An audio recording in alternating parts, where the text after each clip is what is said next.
All right, let's talk about war. It really brightens up the day. Let's talk about the war in Iraq. Oops, I mean the war in Venezuela, where they have weapons of mass destruction. Oops, I mean drugs. We've been blowing up suspected drug boats for like the last few months now. You know, because we're lazy and we're stupid and we love killing people and we're bloodthirsty. We're just dying to go to war with somebody. We're due another war. Don't you know every decade the U.S. needs to be involved in another war? Don't you know that? We just can't have a decade where we're free of war. We've got to have another war. I don't think when was the last time we didn't have a war? Never. I don't think we've ever gone a full decade without a war. And people who are like, what about the 1800s? What about the early 1900s? We were warring with our own people during those times. All of the Native American wars. And then there's some other wars with like the Spanish and stuff. We have never missed a war. There's never a war we didn't want to fight. And now we're making the case for another war. Iraq 2. You know, the sequel. The first one was so good, we got to do it again in Dick Cheney's memory, in his honor.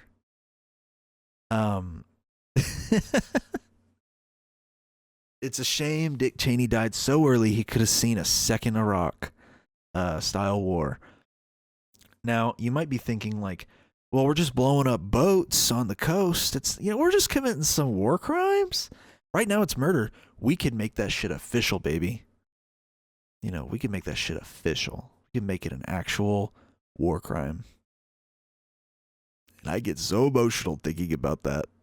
That possibility that we could commit official war crimes on the timeline and then post about it with zero consequence. Oh. Makes me thirsty thinking about it.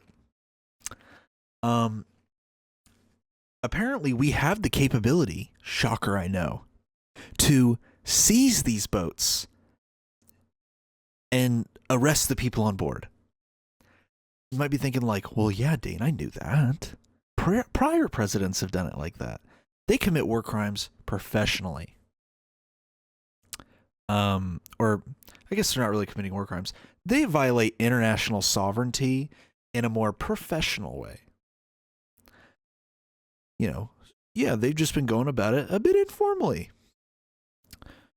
But what makes this so special is that one, this shows that we do still have the capability to seize a boat that we suspect of criminal activity, even though we're still violating a country's national sovereignty because we're interfering with their trade and yada, yada, yada. Basically, we seized a Venezuelan boat, but not just any boat, an oil boat. Now, look, don't you guys just love oil? Man, I love oil. Wow. Ooh, sorry. I get so just in the zone when I think about oil. Oh my God. Suddenly, I don't think this is a problem anymore. I mean, God, we should have done this sooner. You know what? As a member of the media, perhaps I should make the case for why we should go to war in Venezuela. Well, let's start off.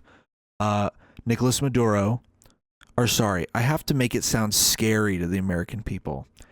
Nicolas Maduro, the president of Venezuela. You know, because you have to say it like that as a white person to make it sound scary to other white people. He needs to be removed from power. We need a regime change. I like how this is how you know CNN is manufacturing consent for this, because of the way they word things. Escalating U.S. pressure on President Nicolas Maduro's regime. His regime? Is he not the democratically elected president of Venezuela? Is he not? I mean, seriously, am I wrong? Am I wrong? He first became president in 2013 after Hugo Chavez's death, winning a narrow, disputed election. Won a second term, won a third term. Oh, but the U.S. questions the legitimacy of these votes. Regardless, as it has it, whatever your opinion is of Venezuela, he's the president, dog. And we have zero business going into Venezuela and starting a war. Now, this won't be like a boots on the ground war like Iraq. This will be a more tech related war, you know, with like the drones and stuff. But this doesn't give us the right to invade another sovereign nation. The whole reason we're doing this is probably because we just want to interrupt trade with China. Because it seems that China and Venezuela are doing business. See, when you put sanctions on the whole planet just kind of moves on without you and just starts doing their own trade. And then when you get all mad about that and you start crying and bitching like Trump does, then you go, well, what if I piss off my allies too? And then they don't want to do trade with you either. So then Canada starts looking into alternative buyers of like their oil. And then European nations are like, well, fuck, let's go find some new trade partners. And then the U.S. just keeps losing more and more money and more and more money and more and more influence across the planet. You know, it's a really good strategy. But yeah, so we seized an oil tanker boat. Oh, please tell me. Oh my God. Trump said, as you probably know, we've just seized a tanker on the coast of Venezuela. Large tanker, very large, largest one ever seized, actually. End quote. That is hilarious that that's what he actually said. Wow. AG Pambondi said the tanker has been sanctioned by the U.S. for multiple years, quote, due to its involvement in an illicit oil shipping network supporting foreign terrorist organizations, end quote.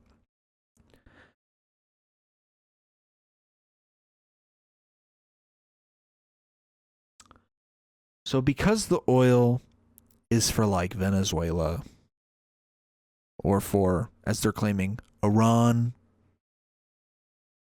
or maybe even China, suddenly we have to get involved. I mean, haven't you heard? We are indeed the world police after all. But I've heard people be like, oh, the Coast Guard can't catch up to those small boats we've been blowing up, but they can catch up to a big tanker.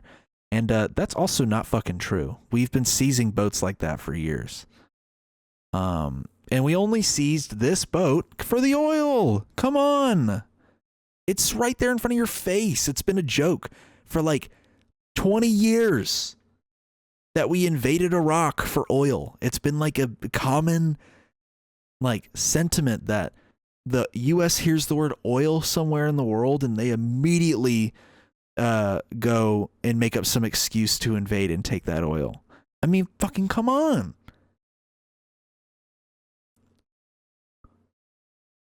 I mean, why did we even have that invasion of Iraq the first time around where we ganged up on it with all these other nations and it was like the shortest fucking war of all time? Like, it's because they wanted to nationalize their oil. You know, we re-entered Iraq in 2003 because Dick Cheney wanted his little oil company to make record profits.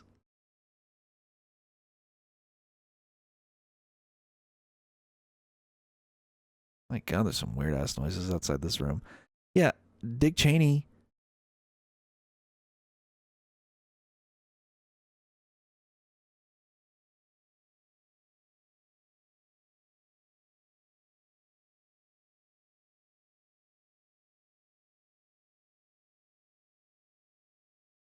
I don't like that noise. Dick Cheney wanted his little oil company to, you know, get a bunch of fucking oil from Iraq. I mean, come on. This is the whole reason why we invaded Iraq in 2003. We're doing it again here. You know, we want a regime change so we can have an American puppet run Venezuela. We want full carte blanche over their oil supply. You know, it's the whole Monroe Doctrine, where we just have full, complete control over the entire Western hemisphere. Maybe not the whole Western hemisphere, but the entire Western part of the globe. You know, North and South America. It's just, oh, you know. But, you know, think about those poor oil executives. I mean, why can't they have the oil from Venezuela? Honestly, it's unfair for us not to give them the oil. Really think about it. I mean, fucking international law. That's there for nothing. Come on. We all know you don't have to follow that. They just have that there for show. You know, really what they want you to do is invade any country you want and take whatever you want. Pillage. Pillage. Come on. It's always worked out great. Every single time the U.S. gets involved in a conflict, we are super moral and don't do anything horrible, and we simply just pillage and nothing else.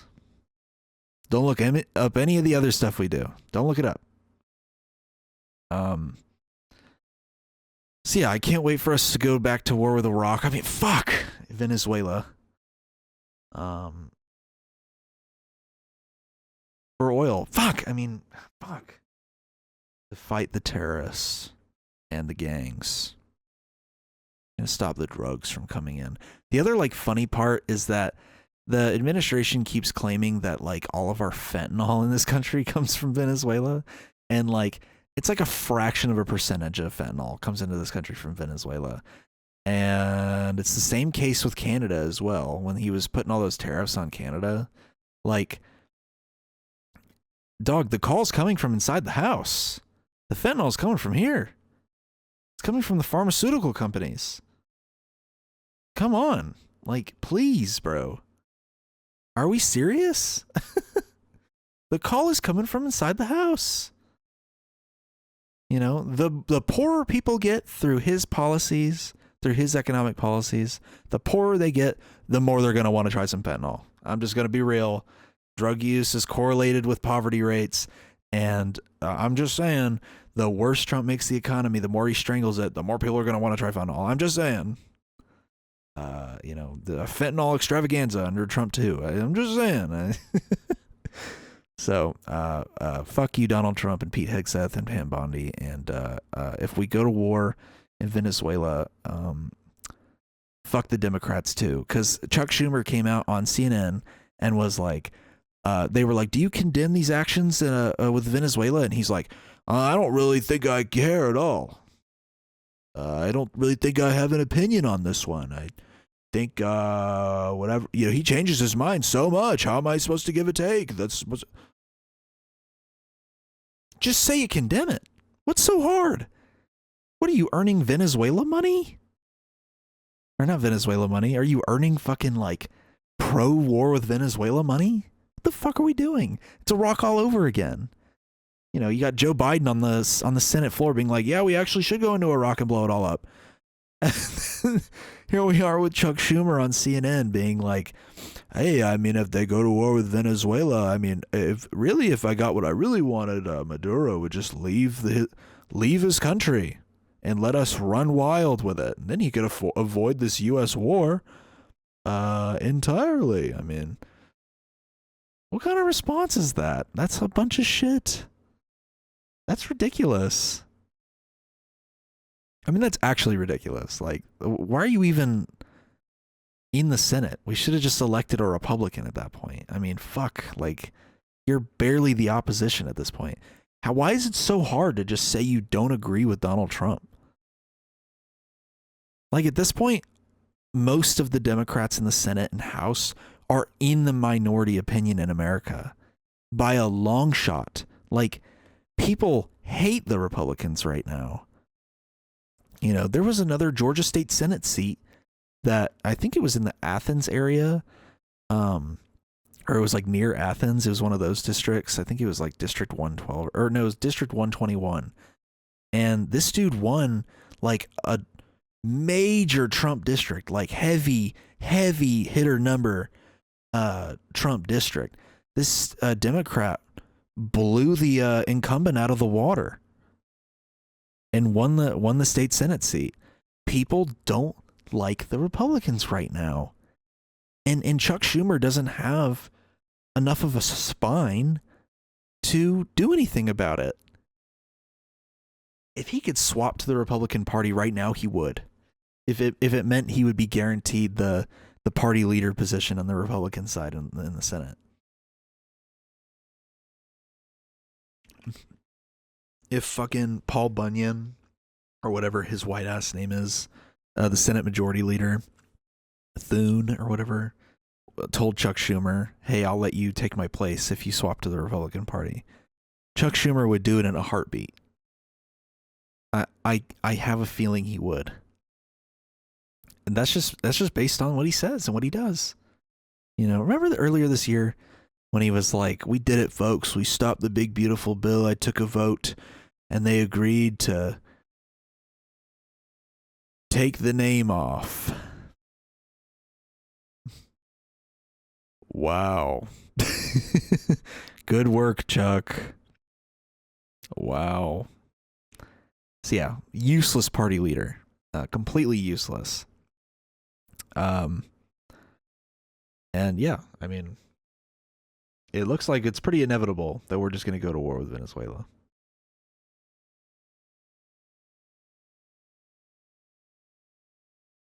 Seizure came as Venezuelan opposition leader and Nobel Prize winner Maria Corina Machado touched down in Oslo after she defied a travel ban and fled the country. Ooh, wow.